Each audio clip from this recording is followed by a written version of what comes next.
Patriarchs and Prophets, chapter 40, Balaam. This chapter is based on chapters 22 to 24. Returning to the Jordan from the conquest of Bashan, the Israelites, in preparation for the immediate invasion of Canaan, encamped beside the river above its entrance into the Dead Sea, and just opposite the plain of Jericho. They were upon the very borders of Moab, and the Moabites were filled with terror at the close proximity of the invaders. The people of Moab had not been molested by Israel, yet they had watched with troubled forebodings all that had taken place in the surrounding countries. The Amorites, before whom they had been forced to retreat, had been conquered by the Hebrews, and the territory which the Amorites had wrested from Moab was now in the possession of Israel.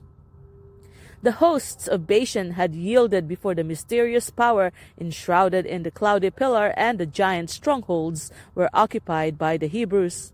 The Moabites dared not risk an attack upon them. An appeal to arms was hopeless in face of the supernatural agencies that wrought in their behalf. But they determined, as Pharaoh had done, to enlist the power of sorcery to counteract the work of God. They would bring a curse upon Israel. The people of Moab were closely connected with the Midianites, both by the ties of nationality and religion, and Balak, the king of Moab, aroused the fears of the kindred people and secured their cooperation in his designs against Israel by the message, "Now shall this company lick up all that are round about us, as the ox licketh up the grass of the field." Balaam, an inhabitant of Mesopotamia, was reported to possess supernatural powers, and his fame had reached to the land of Moab. It was determined to call him to their aid.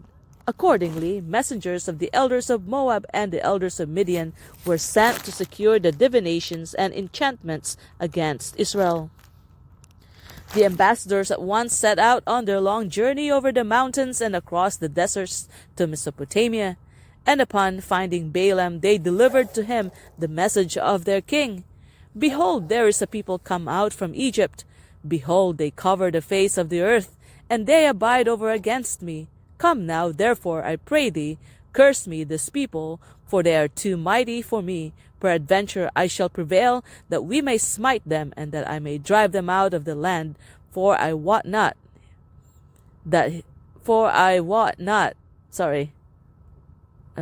This one word's giving me a problem. Let me restart. Behold, there is a people come out from Egypt. Behold, they cover the face of the earth, and they abide over against me. Come now, therefore, I pray thee, curse me this people, for they are too mighty for me. Peradventure I shall prevail, that we may smite them, and that I may drive them out of the land. For I wot that he whom thou blessest is blessed, and he whom thou cursest is cursed." Balaam was once a good man and a prophet of God, but he had apostatized and had given himself up to covetousness. Yet he still professed to be a servant of the Most High. He was not ignorant of God's work in behalf of Israel, and when the messengers... I apologize for the interruption. Let me restart this paragraph. Balaam was once a good man and a prophet of God, but he had apostatized and had given himself up to covetousness. Yet he still professed to be a servant of the Most High. He was not ignorant of God's work in behalf of Israel, and when the messengers announced their errand, he well knew that it was his duty to refuse the rewards of Balak and to dismiss the ambassadors when he ventured to dally with temptation, and urged the messengers to tarry with him that night, declaring that he could give no decided answer till he had asked counsel of the Lord.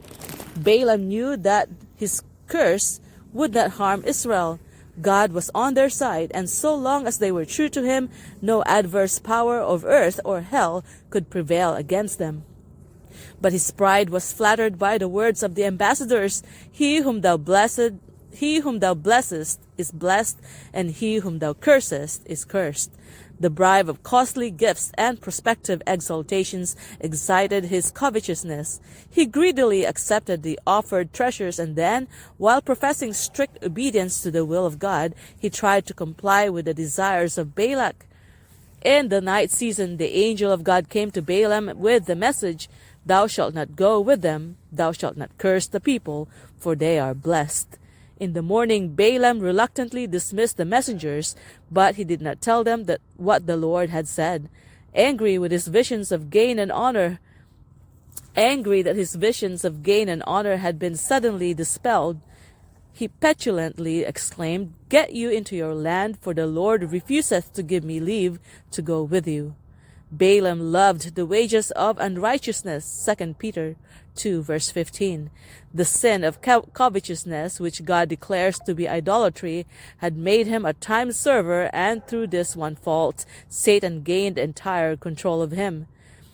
It was this that caused his ruin. The tempter is ever presenting worldly gain and honor to entice men from the service of God. He tells them it is their overconscientiousness that keeps them from prosperity. Thus many are induced to venture out of the path of strict integrity. One wrong step makes the next easier, and they become more and more presumptuous. They will do and dare most terrible things when once they have given themselves to the control of avarice and desire for power. Many flatter themselves that they can depart from strict integrity for a time for the sake of some worldly advantage, and that having gained their object, they can change their course when they please. Such are entangling themselves in the snare of Satan, and it is seldom that they escape. When the messengers reported to Balak the prophet's refusal to accompany them, they did not intimate that God had forbidden him. Supposing that Balaam's delay was merely to secure a richer reward, the king sent princes more in number and more honorable than the first, with promises of higher honors and with authority to concede to any terms that Balaam might demand. Balak's urgent message to the prophet was, Let nothing, I pray thee, hinder thee from coming unto me, for I will promote thee unto very great honor, and I will do whatsoever thou sayest unto me. Come therefore, I pray thee, curse me this people. A second time Balaam was tested. In response to the solicitations of the ambassadors, he professed great conscientiousness and integrity, assuring them that no amount of gold and silver could induce him to go contrary to the will of God. But he longed to comply with the king's request, and although the will of God had already been definitely made known to him, he urged the messengers to tarry, that he might further inquire of God, as though the Infinite One were a man to be persuaded. In the night season the Lord appeared to Balaam and said, If the men come to call thee, rise up and go with them, but yet the word which I shall say unto thee thou shalt do. Thus far the Lord would permit Balaam to follow his own will, because he was determined upon it. He did not seek to do the will of God, but chose his own course, and then endeavored to secure the sanction of the Lord. There are thousands at the present day who are pursuing a similar course. They would have no difficulty in understanding their duty if it were in harmony with their inclinations. It is plainly set before them in the Bible, or is clearly indicated by circumstances and reason. But because these evidences are contrary to their desires and inclinations, they frequently set them aside and presume to go to God to learn their duty. With great apparent conscientiousness, they pray long and earnestly for light. But God will not be trifled with. He often permits such persons to follow their own desires and to suffer the result. My people would not hearken to my voice, so I gave them up unto their own heart's lust, and they walked in their own counsels. Psalm 81 verses 11 and 12. When one clearly sees a duty, let him not presume to go to God with a prayer that he may be excused from performing it. He should rather, with a humble, submissive spirit, ask for divine strength and wisdom to meet its claims. The Moabites were a degraded, idolatrous people, yet according to the light which they had received, their guilt was not so great in the sight of heaven as was that of Balaam. As he professed to be God's prophet, however, all he should say would be supposed to be uttered by divine authority. Hence, he was not to be permitted to speak as he chose, but must deliver the message which God should give him. The word which I shall say unto thee, thou shalt thou do, was the divine command. Balaam had received permission to go with the messengers from Moab if they came in the morning to call him. But annoyed at his delay and expecting another refusal, they set out on their homeward journey without further consultation with him. Every excuse for complying with the request of Balak had now been removed, but Balaam was determined to secure the reward, and taking the beast upon which he was accustomed to ride, he set out on the journey. He feared that even now the divine permission might be withdrawn, and he pressed eagerly forward, impatient lest he should by some means fail to gain the coveted reward. But the angel of the Lord stood in the way for an adversary against him. The animal saw the divine messenger, who was unperceived by the man, and turned aside from the highway into a field.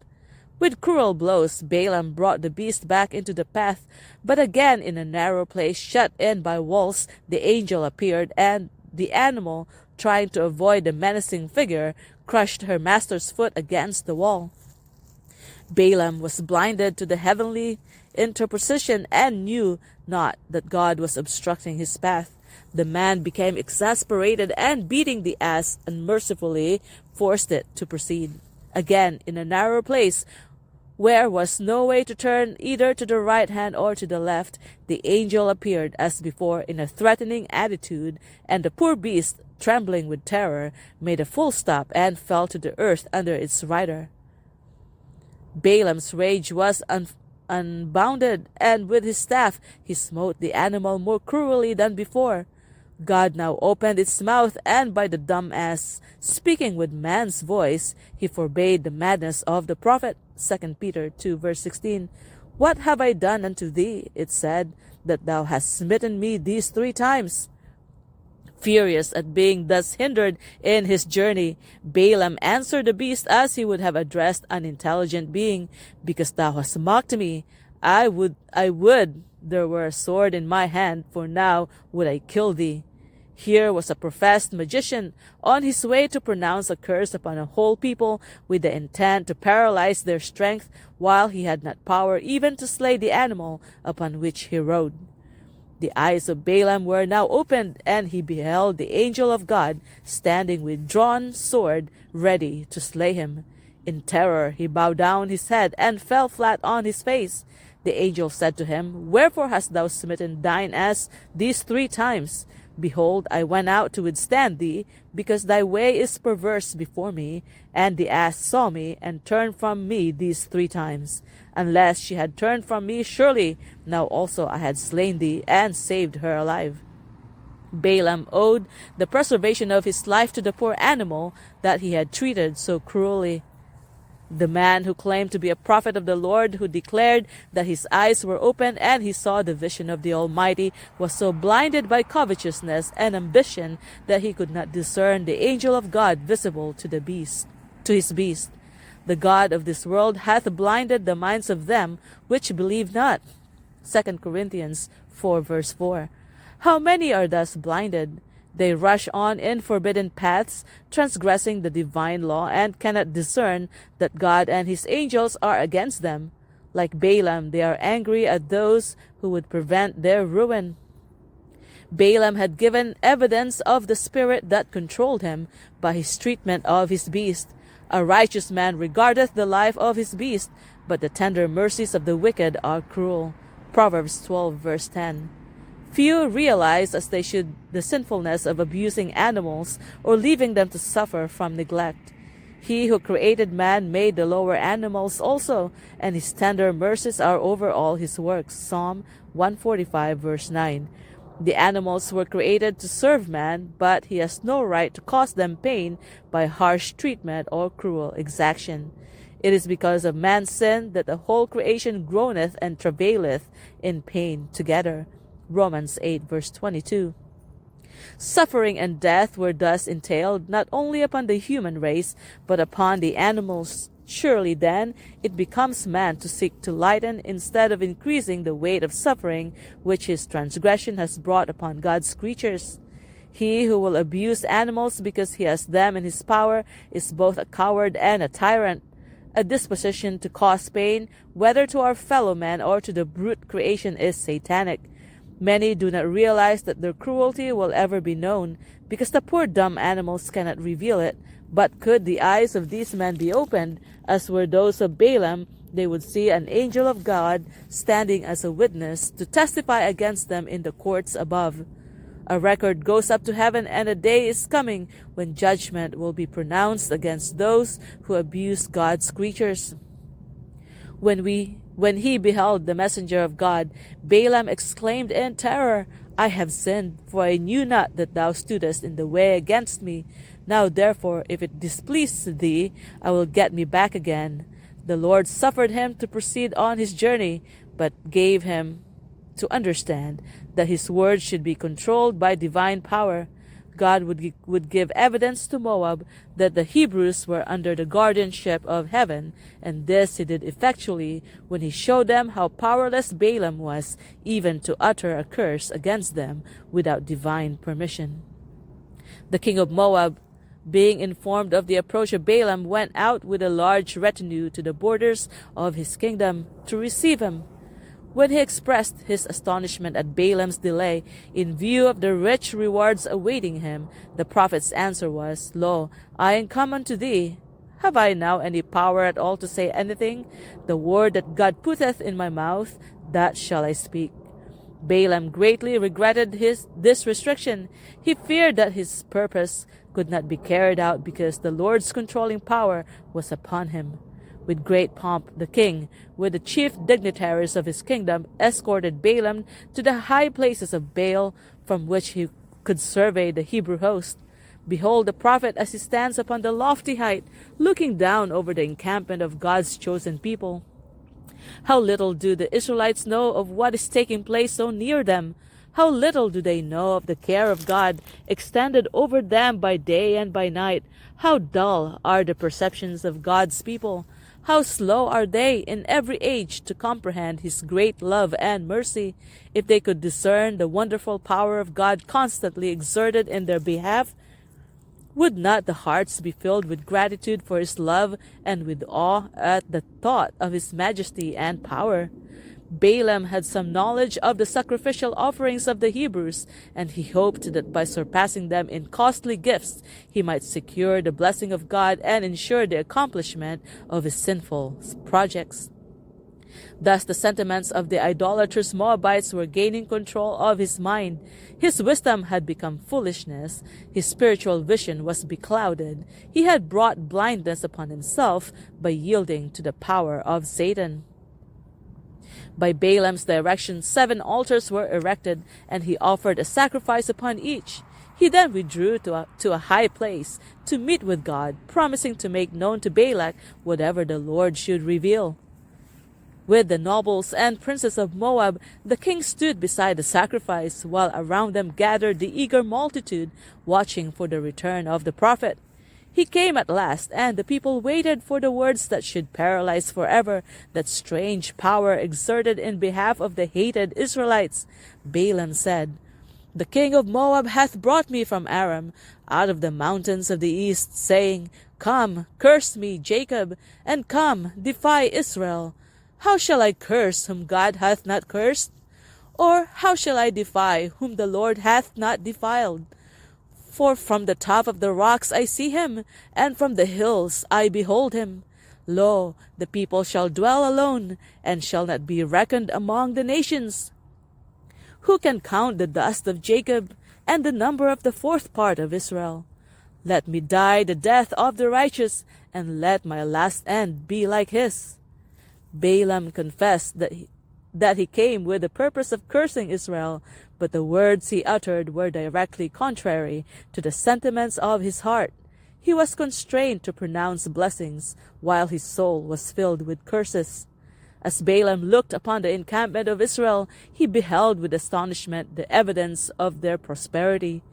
They had been represented to him as a rude, disorganized multitude, infesting the country in roving bands that were a pest and terror to the surrounding nations. But their appearance was the reverse of all this. He saw the vast extent and perfect arrangement of their camp, everything bearing the marks of thorough discipline and order.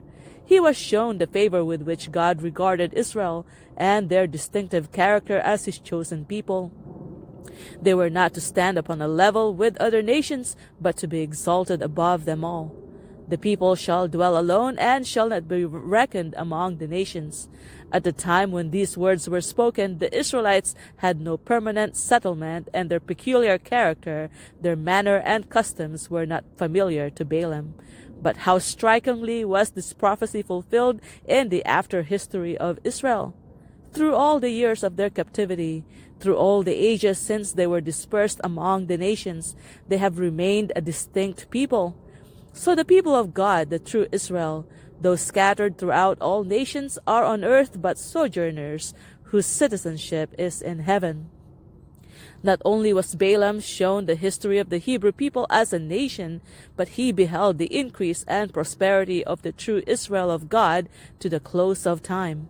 He saw the special favor of the Most High attending those who love and fear him. He saw them supported by his arm as they entered the dark valley of the shadow of death, and he beheld them coming forth from their graves crowned with glory, honor, and immortality. He saw the redeemed rejoicing in the unfading glories of the earth made new. Gazing upon the scene, he exclaimed, "Who can count the dust of Jacob and the number of the fourth part of Israel?" And as he saw the crown of glory on every brow, the joy beaming from every countenance, and looked forward to that endless life of unalloyed happiness, he uttered the solemn prayer, "Let me die the death." Sorry about the interruption. Let me read this paragraph again. Not only was Balaam shown the history of the Hebrew people as a nation, but he beheld the increase and prosperity of the true Israel of God to the close of time. He saw the special favor of the Most High attending those who love and fear him. He saw them supported by his arm as they entered the dark valley of the shadow of death, and he beheld them coming forth from their graves, crowned with glory, honor, and immortality. He saw the redeemed rejoicing in the unfading glories of the earth made new. Gazing upon the scene, he exclaimed, "Who can count the dust of Jacob and the number of the fourth part of Israel?" And as he saw the crown of glory on every brow, the joy beaming from every countenance, and looked forward to that endless life of unalloyed happiness, he uttered the solemn prayer, "Let me die the death of the righteous, and let my last end be like this, be like this." Let me die the death of the righteous, and let my last end be like his. If Balaam had had a disposition to accept the light that God had given, he would now have made true his words. He would at once have severed all connection with Moab. He would no longer have presumed upon the mercy of God, but would have returned to him with deep repentance. But Balaam loved the wages of unrighteousness, and these he was determined to secure. Balak had confidently expected a curse that would fall like a withering blight upon Israel. And at the words of the prophet, he passionately exclaimed, "What hast thou done unto me? I took thee to curse mine enemies, and behold, thou hast blessed them altogether." Balaam, seeking to make a virtue of necessity, professed to have spoken from a conscientious regard for the will of God, the words that had been forced from his lips by divine power.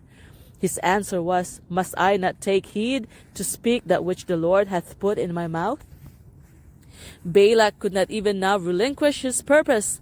He decided that the imposing spectacle presented by the vast encampment of the Hebrews had so intimidated Balaam that he dared not practice his divinations against them. The king determined to take the prophet to some point where only a small part of the host might be seen. If Balaam could be induced to curse them in detached parties, the whole camp would soon be devoted to destruction.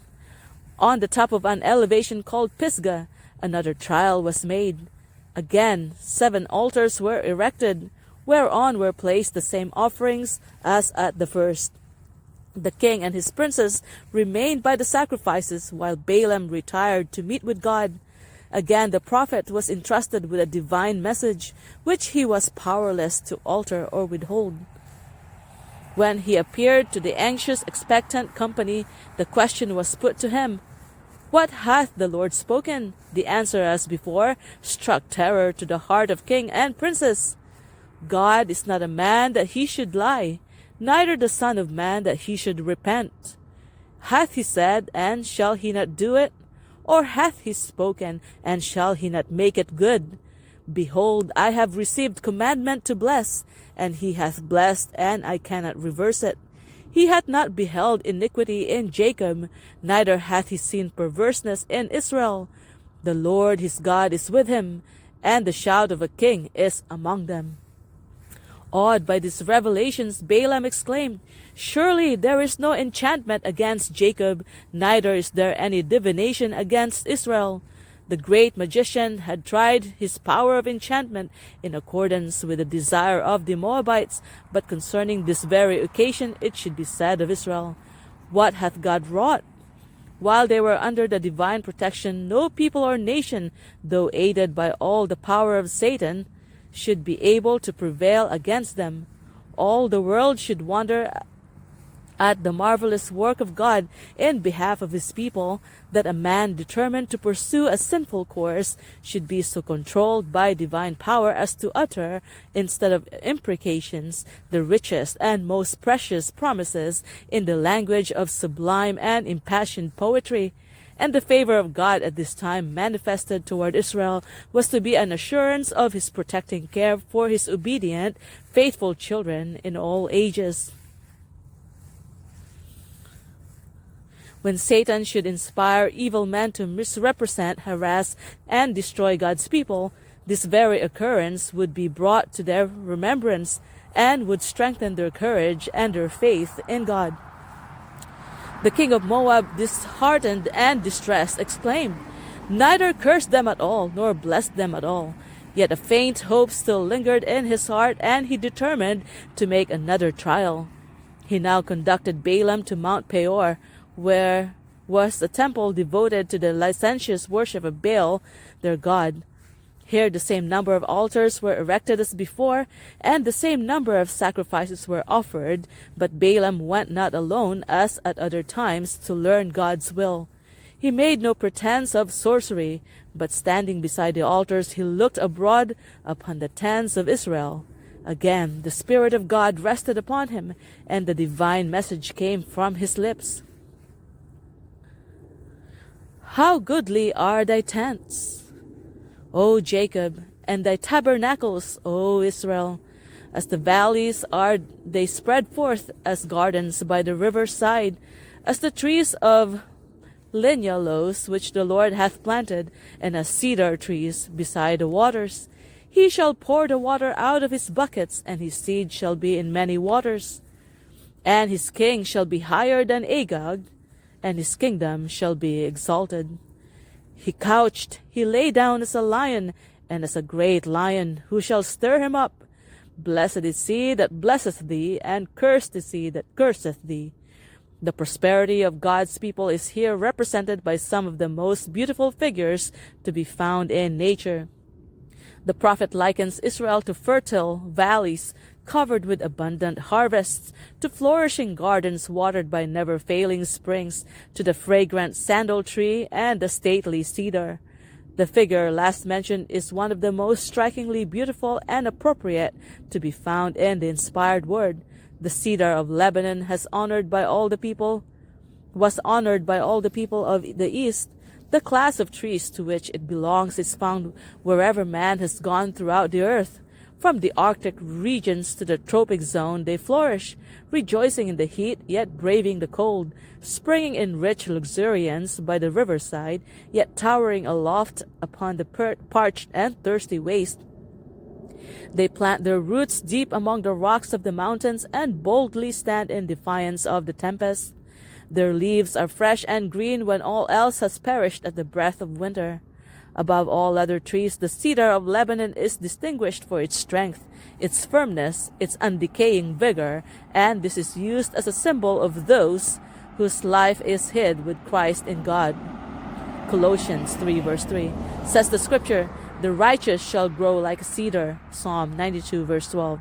The divine hand has exalted the cedar as king over the forest. The fir trees were not like his boughs, and The chestnut trees were not like his branches, Ezekiel 31 verse 8, nor any tree in the garden of God.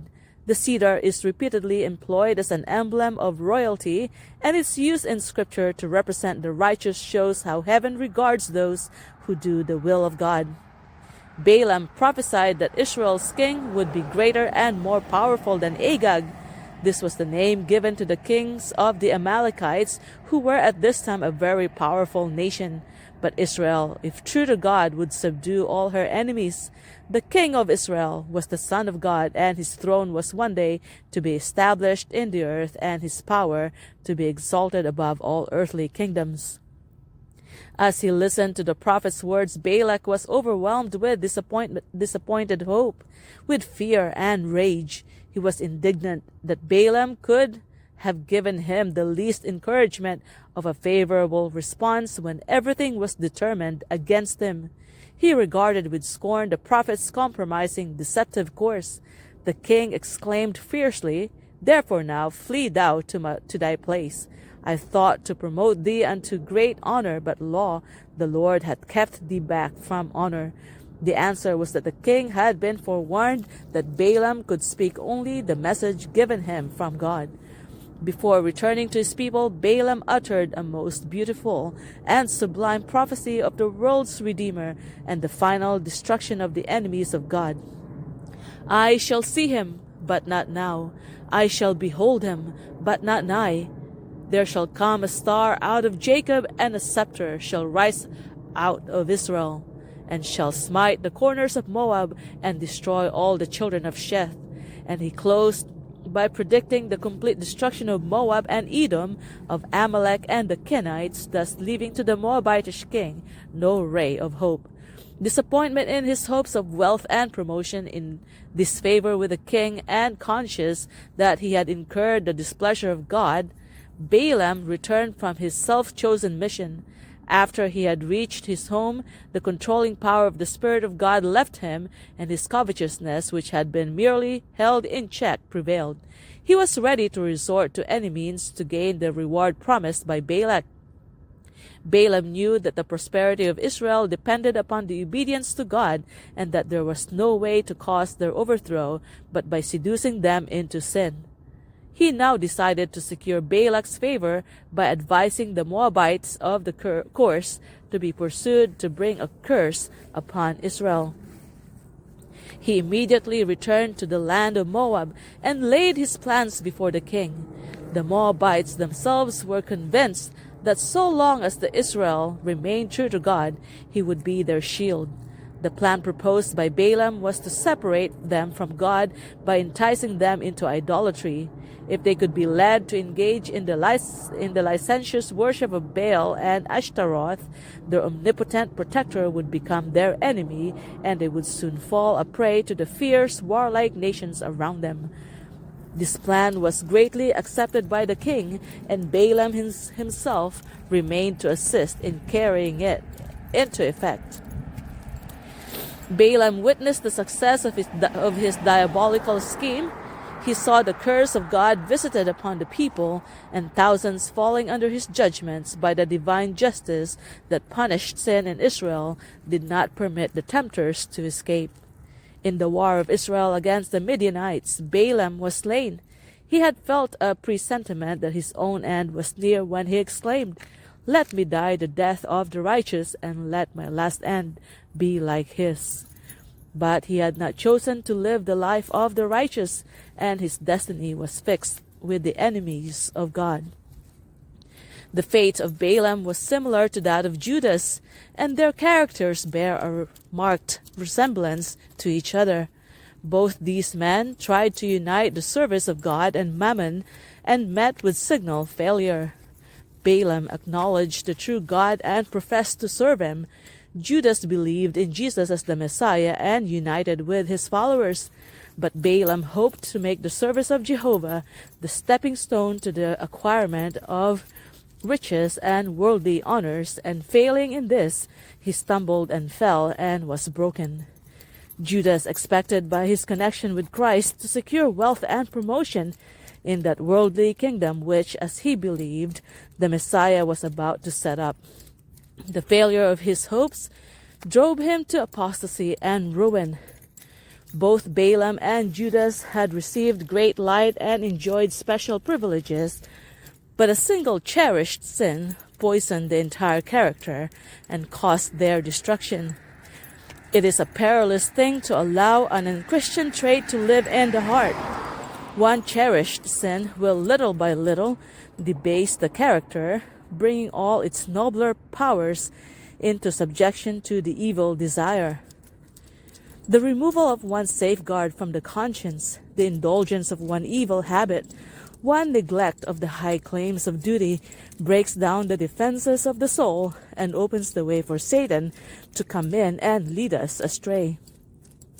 The only safe course is to let our prayers go forth daily from a sincere heart, as did David.